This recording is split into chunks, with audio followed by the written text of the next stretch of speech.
Oke, selamat malam, selamat pagi, selamat sore teman-teman. Kenalin nama saya Satria, 1391115 dari Teknik Geofisika Cirebon, Institut Teknologi Bandung.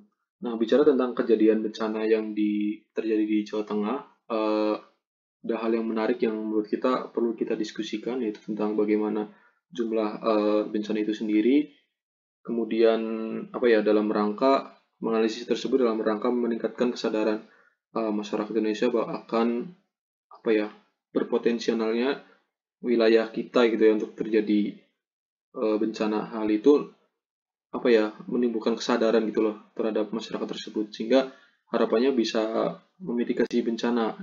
Mitigasi bencana ini dalam rangka mengurangi kerugian atau korban jiwa yang terjadi. Nah, berikut adalah persebaran bencana yang terjadi di Jawa Tengah pada tahun 2020 dengan data BNPB. Nah, sebenarnya seberapa banyak sih kejadian bencana di Jawa Tengah ini selama kurun waktu 22 tahun terakhir? Nah, berikut adalah grafiknya yang didapat dari sumber BNPB. Nah, terlihat untuk pada tahun 2017 ini jumlah bencana hampir kurang lebih 1.100, dan untuk dominasi bencana ini di Jawa Tengah ada banjir, longsor, dan tupan. Nah, spesifik tentang Kabupaten Cilacap yang mana menjadi kota saya sendiri, Cilacap juga masih dominan dengan bencana banjir, longsor, dan tupan ya. Namun di sini bicara tentang salah satu dari bencana tersebut, yaitu longsor itu sendiri. Karena uh, Cilacap adalah daerah pesisir ya, yang banyak akan dataran tinggi, banyak akan pegunungannya. Nah, sehingga perlu kita diskusikan bersama sehingga ya minimalnya kesadaran masyarakat akan tumbuh gitu ya, sehingga terjadi mitigasi bencana yang mengurangi korban jiwa.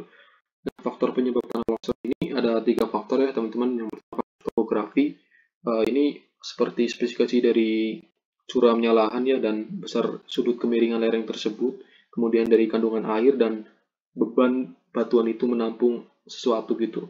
Kemudian ada faktor alam.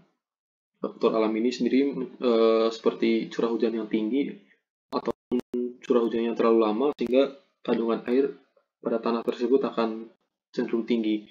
Nah, kemudian terakhir ada faktor manusia seperti pembukaan lahan pertanian pada lereng yang kurang kurang kurang perlu analisis sehingga tidak mempertimbangkan suatu hal tertentu.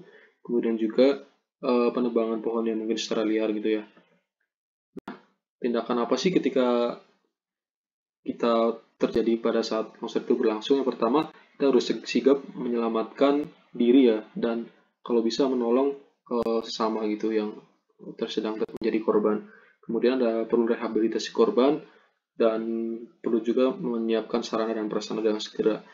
Kemudian yang ketiga adalah hindari perkebunan di lereng atau perumahan pemukiman di daerah yang rendah sehingga kayak dikelilingi oleh tebing, itu sebaiknya dihindari. Kemudian yang terakhir, ketiga, keempat ada kajian terhadap perkembangan tanah longsor ini harus perlu diteliti lebih dalam ya agar kita paham tentang bencana tersebut. Kemudian yang terakhir, buat relokasi para korban sehingga untuk kondisi korban akan menjadi lebih baik.